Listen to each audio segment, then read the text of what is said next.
حضرت موسیٰ علیہ السلام کو طور پر جاتے تھے اور ان کی اللہ رب العزت سے ہم کلامی ہوتی تھی. آپ سوچئے یہ کیسی عجیب جو ہے نعمت تھی جو اللہ نے ان کو عطا فرمائی. دنیا میں ہم کلامی کا شرف عطا فرمایا. تو ایک مرتبہ موسیٰ علیہ السلام نے سوچا کہ میں اللہ تعالیٰ سے کوئی خاص بات پوچھتا ہوں. عرض کیا اے اللہ مجھے کوئی ایسی بات بتائیے کہ جو بس خاص میرے لیے ہو اور وہ میں کروں. اللہ نے فرمایا میرے پیارے کلیم اللہ آپ یہ پڑھا کریں لا الہ الا اللہ. یا اللہ یہ تو وہ کلمہ ہے جو ساری مخلوق پڑھتی ہے, ہر ایمان لانے والا پڑھتا ہے, اس میں کون سی خاص بات ہے. فرمایا اے میرے پیارے پیغمبر اسلام اگر 7 زمینوں اور 7 آسمانوں کو ایک پلڑے میں رکھ دیا جائے اور میرے اس کلمے کو دوسرے پلڑے میں رکھ دیا جائے تو میرا کلمہ ان تمام سے بھاری ہو جائے. تو یہ کلمہ ایسا عجیب ہے کہ 14 طبق اس کے سامنے ہلکے ہیں. یہاں سالک کے ذہن میں سوال پیدا ہوتا ہے کہ آخر 7 زمین اور 7 آسمانوں سے یہ کلمہ بھاری کیسے بن گیا. علماء نے اس کا جواب دیا ہے کلمہ اصل ہے اور 7 زمین اور 7 آسمان اس کا ذل ہے اور ذل اپنی اصل سے ہلکا ہوا کرتا ہے. چنانچہ قیامت کے دن ایک آدمی کو پیش کیا جائے گا جس کے 99 دفتر گناہوں کے ہوں گے اور ہر دفتر پہاڑ کی طرح بڑا ہوگا اور وہ بندہ سمجھ رہا ہوگا کہ بس اب میرے لیے جہنم ہی ہے. اللہ تعالیٰ فرمائیں گے میرے بندے ہم تمہارے ساتھ ظلم نہیں کریں گے, تمہارا ایک عمل باقی ہے وہ بھی ہم تمہارے نیکیوں کے پلڑے میں رکھیں گے. تو ایک کاغذ کی چھوٹی سی پرچی ہوگی جس کو عربی میں بطاقہ کہتے ہیں. وہ کاغذ کی چھوٹی سی پرچی پر کچھ لکھا ہوا ہوگا, اس کو نیکیوں کے پلڑے میں رکھا جائے گا اور اس کے رکھنے سے اس کی نیکیوں کا پلڑا 99 دفتروں سے زیادہ بھاری ہو جائے گا. وہ بندہ پوچھے گا یا اللہ یہ کیا عمل تھا جو اتنا بھاری. اس کو بتایا جائے گا کہ تو نے جو کلمہ پڑھا تھا وہ کلمے کا عمل ہم نے رکھا اور وہ تیرے سب گناہوں سے زیادہ بھاری ہو گیا. یہ جو لا الہ الا اللہ ہے نا اس کے 12 حروف بنتے ہیں. لا الہ الا اللہ کے 12 حروف بنتے ہیں.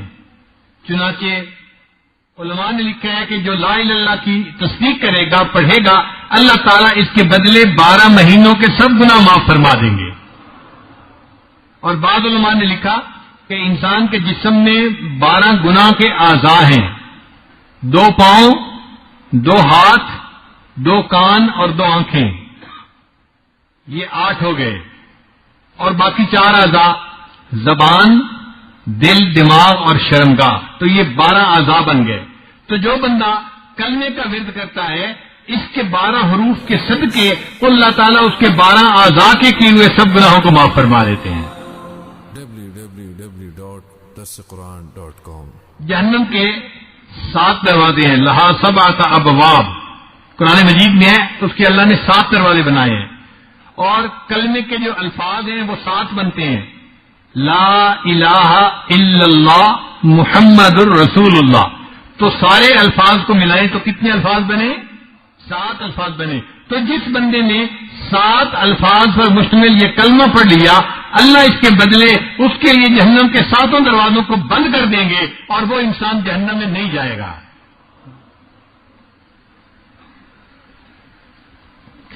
کلمے کے کسی حرف کے اوپر نقطہ نہیں ہے. کوئی ایسا حرف کلمے میں نہیں کہ جس کے اوپر نقطہ ہو یا نیچے نقطہ ہو, فوقانی یا تحتانی کوئی نقطہ نہیں ہے.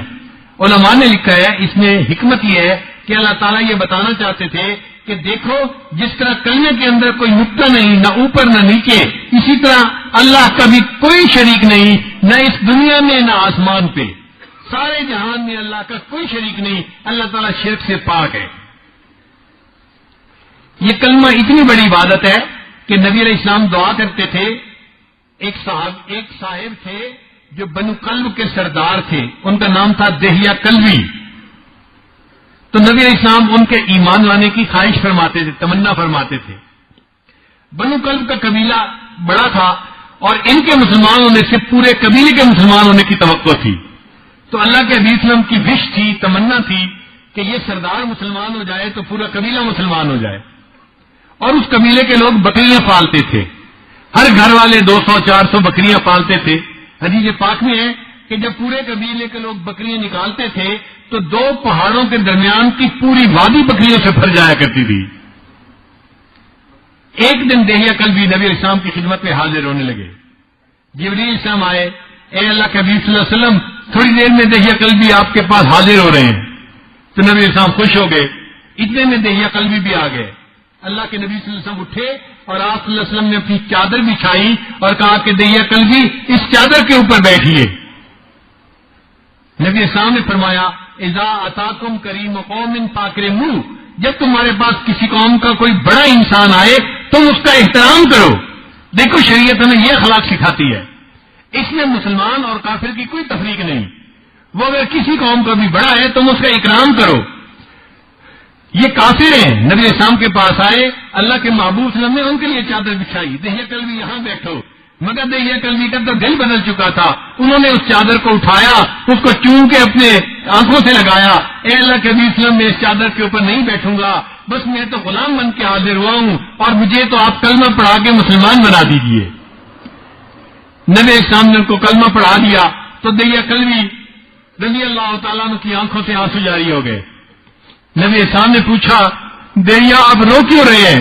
اے اللہ کے نبی صلی اللہ علیہ وسلم, میری عمر 60 سال ہو گئی اور میں نے 60 سال میں بہت گناہ کیے ہیں, بہت ظلم کیا, بہت ستم ڈھائے, بہت ناانصافیاں کی, میرے گناہ بہت بڑے ہیں.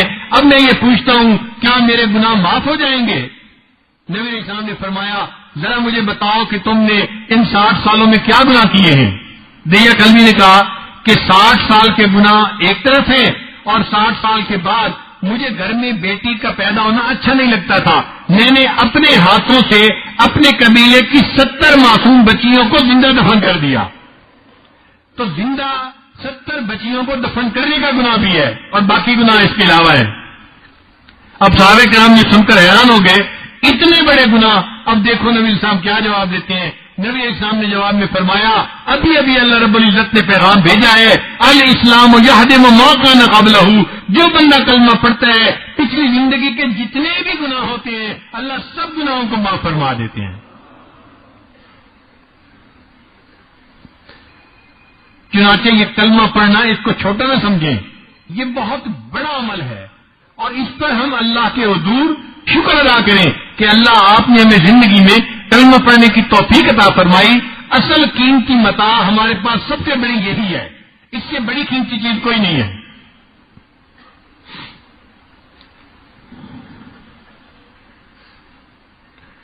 حضرت ابو ہریرہ رضی اللہ تعالیٰ عنہ ایک مرتبہ نبی اسلام کی خدمت میں حاضر ہوئے تو پتہ چلا کہ نبی اسلام تو گھر سے باہر تشریف لے گئے. بڑے حیران, مسجد بھی نہیں, گھر بھی نہیں, کہاں تشریف لے گئے؟ تو حضرت ابو ہریرہ ان کو ڈھونڈنے کے لیے نکلے. کسی نے بتایا کہ نبی اسلام تو بنو نجار کے باغ کے اندر تشریف فرمائے ہیں. ابو ہریرہ کہتے ہیں کہ میں گیا تو وہاں پر ایک پانی کی کھال گزرتی تھی, نالی گزرتی تھی, اس کے لیے دروازے میں ایک دیوار میں سوراخ بنایا گیا تھا. میں اس سوراخ میں سے سمٹ کے اندر گیا کہ میں جلدی نبی علیہ السلام کی زیارت کر لوں. جب اللہ کے حبیب صلی اللہ علیہ وسلم کی خدمت میں پہنچا تو نبی علیہ السلام نے فرمایا, ابو ہریرہ میرے پاس جبرائیل علیہ السلام تشریف لائے تھے اور انہوں نے آ کر یہ بتایا کہ جو بندہ بھی کلمہ پڑھ لے گا اللہ رب العزت کے اوپر ذمہ ہو جاتا ہے, اللہ تعالیٰ اس کو جنت عطا فرمائیں گے. ابو ہریرہ نے سب پوچھا, اے اللہ کے حبیب صلی اللہ علیہ وسلم کیا یہ بات میں اور لوگوں کو بھی بتا سکتا ہوں؟ فرمایا, ہاں بتا سکتے ہو. اے اللہ کے حبیب صلی اللہ علیہ وسلم, میں اگر جا کے ان کو بتاؤں گا لوگ میری بات تو نہیں مانیں گے, تو مجھے پروف کے لیے کوئی ثبوت دے دیجیے. تو نبی علیہ السلام نے اپنے دونوں نالین دے دیے, یہ میرے جوتے لے جاؤ اور دکھاؤ کہ میرا ثبوت ہے کہ جو کلمہ پڑھے گا اللہ اس کے بدلے اس کو جنت عطا فرمائیں گے. ابو ہریرہ کہتے ہیں کہ میں نے وہ جوتے لیے اور میں بڑا خوش کہ میں جا کے لوگوں کو بتاؤں کہ اللہ تعالیٰ نے اس کلمہ پڑھنے پر جنت کا وعدہ فرما لیا. کہتے ہیں کہ باہر نکلا, آگے حضرت عمر رضی بھی نبی علیہ السلام کو تلاش کرنے کے لیے آ رہے تھے. میں نے کہا تمہیں پتہ ہے ایک نیا پیغام آیا ہے. کون سا؟ کہ جو کلمہ پڑھے گا اللہ تعالیٰ اس کو جنت عطا فرمائیں گے. وہ بھی عمر میں خطاب تھے, انہوں نے دونوں ہاتھوں سے اس طرح ان کے سینے پہ دھکا دیا کہ ابو ہریرہ پیچھے جا گرے. جب پیچھے گرے تو کہنے لگے کہ اچھا میں نبی اسلام کی خدمت میں جاتا ہوں بتانے کے لیے.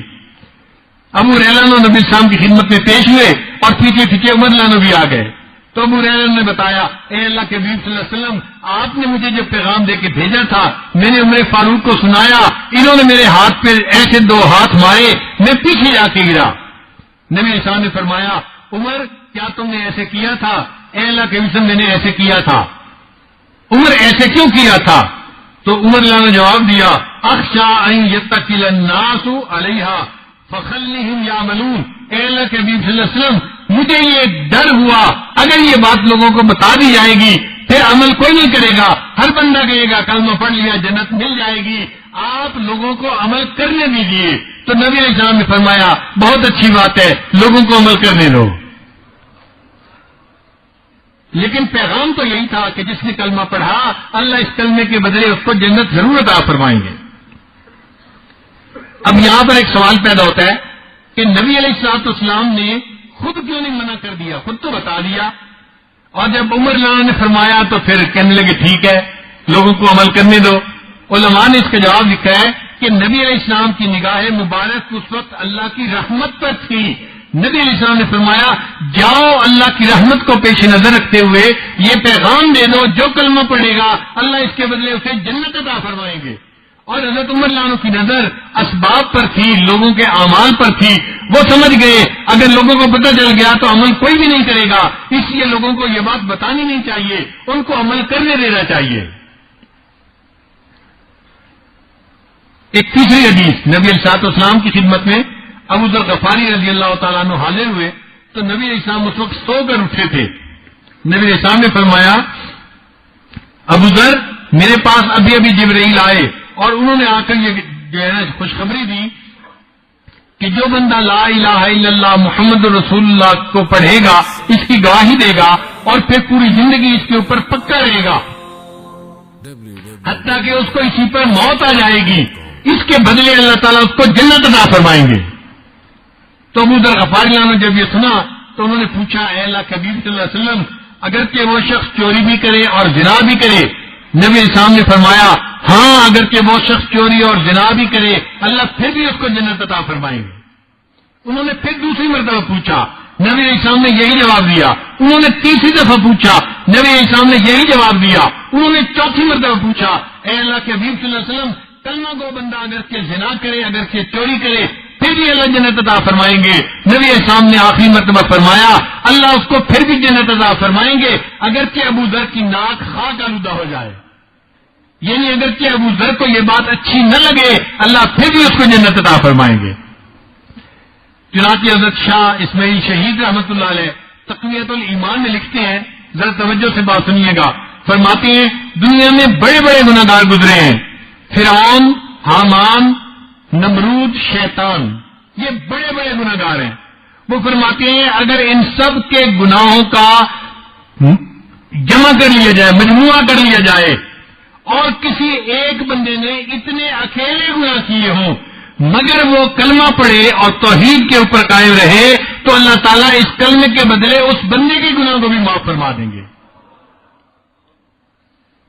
ہمارے سلسلے کے بزرگ امام ربانی حضرت مجدد ثانی رحمۃ اللہ علیہ فرماتے ہیں من قبل بلا علت ہی, جو قبول ہوا وہ بغیر علت کے قبول ہوا. فرماتے ہیں کہ اس فقیر کو محسوس ہوا ہے کہ اگر سارے عالم کو صرف ایک مرتبہ کلمہ پڑھنے کے بدلے بخش دیا جائے تو اس کی بھی گنجائش موجود ہے. اگر سارے عالم کو ایک مرتبہ کلمہ پڑھنے کے بدلے اللہ تعالیٰ معاف کر دے تو اس کی بھی گنجائش موجود ہے. ایک مرتبہ کلمہ پڑھنے پر اللہ ساری مخلوق کے گناہوں کو بھی معاف فرما سکتے ہیں. فرماتے ہیں کاش ساری دنیا کی نسبت اس کے ساتھ ایسے ہوتی جو کنزرے کو سمندر کے ساتھ ہے. اب تو میرا دل چاہتا ہے ایک کونے میں بیٹھ کر اس کلمے کو پڑھنے کی لذت ہی لیتا رہوں. تو دل میں سوال پیدا ہوتا ہے کہ کلمہ پڑھنے پر اللہ کی اتنی رحمتیں کہ ایک مرتبہ کلمہ پڑھنے پر ساری خدائی کے گناہوں کو اللہ معاف کر سکتے ہیں. تو علماء نے لکھا ہے کہ ہاں یہ کلمہ بہت بڑی بات ہے کہ ایک بندہ اللہ کی وحدانیت کا اقرار کرتا ہے, اب اللہ تعالیٰ اس کو جو چاہے عطا فرمائے اور اس کی جس غلطی کو چاہے معاف فرما دے. حضرت یوسف علیہ السلام کے زمانے میں قحط پڑا تو یوسف علیہ السلام نے ایک اصول بنا دیا، گھر کے جتنے لوگ ہوں گے ہم اتنی بوری گندم بندوں کو دیں گے اور اتنی قیمت ہوگی، اور لوگوں کو متعین کر دیا کہ بھئی سارے دن میں جو لوگ آتے رہے ان کے گھر کے بندے پوچھ کے اتنی بوری گندم دے کے ان کو فارغ کر دو۔ ایک لڑکا آیا جو اٹھتا نوجوان تھا، یعنی 15-16 سال اس کی عمر تھی، اس نے آ کے کہا جی کہ مجھے گندم چاہیے۔ لوگوں نے پوچھا گھر کے افراد کتنے ہیں؟ جی گھر کے افراد اتنے ہیں، یعنی انہوں نے کوئی 5-7 بندوں کا نام لیا۔ چنانچہ جب 5-7 بندوں کا نام لیا انہوں نے کہا بھائی اتنی قیمت دے دو، ہم آپ کو اتنی بوری گندم دے دیتے ہیں۔ اتنی بوری گندم اس کو مل گئی۔ وہ لڑکا کہنے لگا کہ مجھے جی اور گندم چاہیے۔ ان کا بھائی ہم تو ایک اصول کے مطابق گندم دیتے ہیں، اگر آپ کو اسپیشل فیور چاہیے تو یوسف علیہ السلام وہاں موجود ہیں، ان کے پاس جاؤ، ان کی جورسڈکشن میں ہے، وہ جس بندے کو جتنے چاہیں گندم دے لیں، ان کا اختیار ہے۔ وہ نوجوان یوسف علیہ السلام کے پاس آ گیا، حضرت مجھے گندم چاہیے۔ بھائی لوگوں نے گندم نہیں دی، حضرت انہوں نے تو گھر کے بندوں کے مطابق 1 بوری پر ہیڈ ہمیں دے دی ہے، مگر مجھے اور چاہیے۔ اچھا بھائی 3 بوری اور لے لو، 10 بوری لے جاؤ۔ نہیں حضرت مجھے اور چاہیے۔ جب اس نے اور مانگی تو یوسف علیہ السلام حیران ہوئے، بھائی تجھے 10 بوری گندم دے رہے ہیں 7 کی جگہ اور تیرا دل نہیں بھر رہا اور گندم مانگ رہے۔ اس نے آگے سے کہا کہ حضرت اگر آپ کو پتہ چل جائے نا کہ میں کون ہوں تو آپ مجھے بہت زیادہ گندم دیں گے۔ یوسف علیہ السلام نے پوچھا اچھا بتاؤ بھائی تم کون ہو؟ اس نے کہا کہ حضرت جب آپ پر زلیخا نے زنا کی تہمت لگائی تھی تو جس معصوم بچے نے گواہی دی تھی آپ کی پاکدامنی کی تھی وہ بچہ میں ہوں، اب بڑا ہو کے جوان ہو گیا ہوں۔ جب یوسف علیہ السلام نے یہ بات سنی تو دل میں ایسی محبت اٹھی، اس کو سینے سے لگایا، اس کے ماتھے کو بوسہ دیا اور فرمایا اس نوجوان کو 40 بوری گندم اور دے دو اور اس کی گندم اس کے گھر تک پہنچا کے بھی آؤ۔ اب اس نوجوان کو 50 بوری گندم مل گئی اور سرکاری سواریاں بھی مل گئیں تو وہ لڑکا بڑا خوشی خوشی رخصت ہوا۔ جب وہ رخصت ہوا تو اللہ تعالیٰ نے وہی فرمائی اے میرے پیارے یوسف علیہ السلام آپ نے اس نوجوان کی بڑی عزت افزائی کی۔ عرض کیا یا اللہ یہ وہ نوجوان ہے جس نے میری پاک دامنی کی گواہی دی تھی، یہ جب میرے پاس آیا میرا دل چاہا میں اس کو اتنا دوں جتنا میں دے سکتا ہوں۔ اللہ تعالیٰ نے فرمایا یوسف علیہ السلام پھر گواہ رہنا جس نے آپ کی پاک دامنی کی گواہی دی تھی، جب وہ آپ کے پاس آیا آپ نے اتنا دیا جو آپ دے سکتے تھے، تو میں پروردگار بھی کہتا ہوں جو میرا بندہ دنیا میں میری وحدانیت کی گواہی دے گا جب قیامت کے دن وہ میرے پاس آئے گا پھر اس کو میں بھی اتنا دوں گا جو میری شان کے مطابق ہوگا۔ اس لیے ایک مرتبہ کلمہ پڑھنے پر اللہ تعالیٰ ساری مخلوق کے گناہوں کو بھی معاف کر دے، تو کلمے کے اندر اتنی خوبی ہے کہ اللہ اس کے بدلے سب گناہوں کو معاف فرما سکتے ہیں۔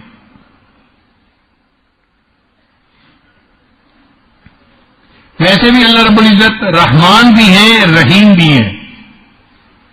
رحمت کے صفت پر اللہ تعالیٰ کے 2 نام ہیں، رحمان اور رحیم۔ رحمان کا مطلب کہ جس کی رحمت اپنے پرائے ہر ایک کے اوپر ہو۔ آپ دیکھیے اللہ کی رحمت اپنوں پہ بھی ہے پرایوں پہ بھی ہے، وفاداروں پہ بھی ہے غداروں کو بھی ہے۔ کافروں کو کھانے کے لیے کون دیتا ہے؟ زندگی کس نے دی؟ صحت کس نے دی؟ دنیا میں سب کچھ کس نے عطا کیا؟ اللہ نے عطا کیا۔ تو اللہ تعالیٰ رحمان ہے، وفاداروں کو بھی دیتے ہیں غداروں کو بھی دیتے ہیں۔ اور ایک اللہ تعالیٰ اپنے ایمان والے بندوں کے اوپر خاص مہربان ہے، تو اس لیے ان کی صفت رحیم ہے۔ اس کی مثال یوں سمجھے، عورت فطرتاً بچوں کے اوپر مہربان ہوتی ہے لیکن اپنے بیٹے کے اوپر خاص مہربان ہوتی ہے۔ وہ جو بچوں پر مہربان ہے یہ رحمانیت کی صفت سمجھ لیجیے، اور وہ جو اپنے بیٹے پر مہربان ہے یا رحمت کرتی ہے تو یہ رحمت کی صفت ہے جو اس کے اندر ہے۔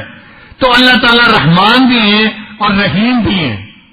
بعض علماء نے اس کا یہ معنی لیا کہ نہیں، رحیم کہتے ہیں کہ جس کے پاس رحمت بے انتہا ہو، جس کی رحمت کا کوئی حد و حساب ہی نہ ہو، اس کو رحیم کہتے ہیں، اور رحمان اس کو کہتے ہیں کہ جس کی رحمت خرچ بھی بے انتہا ہو رہی ہو۔ یہ 2 الگ الگ خوبی ہوتی ہیں، ایک ہوتا ہے بندے کا مالدار ہونا، ضروری نہیں ہوتا کہ وہ مالدار ہے تو سخی بھی ہے، کنجوس بھی ہو سکتا ہے. اور ایک ہے بندے کا سخی ہونا، ضروری نہیں کہ یہ سخی تو ہے اور یہ مالدار بھی ہو، پلے کچھ نہیں تو سخاوت کیا کرے گی. ایک ہوتا ہے نہیں، مال بھی ہو اور بندے کے اندر سخاوت بھی ہو، یہ دو چیزیں ہو تو یہ عجیب ہوتی ہیں. اب اللہ تعالیٰ رحمان بھی ہے، رحیم بھی ہے. رحمان کا مطلب کہ اللہ تعالیٰ نہیں، رحیم کا مطلب کہ اللہ تعالیٰ کی رحمت بے حد و حساب ہے، اور رحمان کا مطلب کہ اللہ کی رحمت خرچ بھی بے انتہا ہو رہی ہے.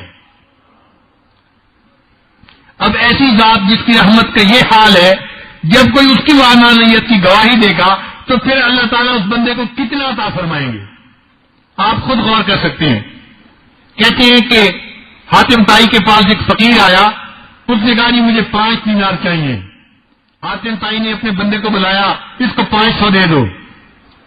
تو وہ دینے والا بڑا حیران، مانگنے والے نے 5 مانگے تھے اور دینے والا 500 دینے کے لیے کہہ رہے. اس نے فقیر کو تو دے کے بھیج دیا.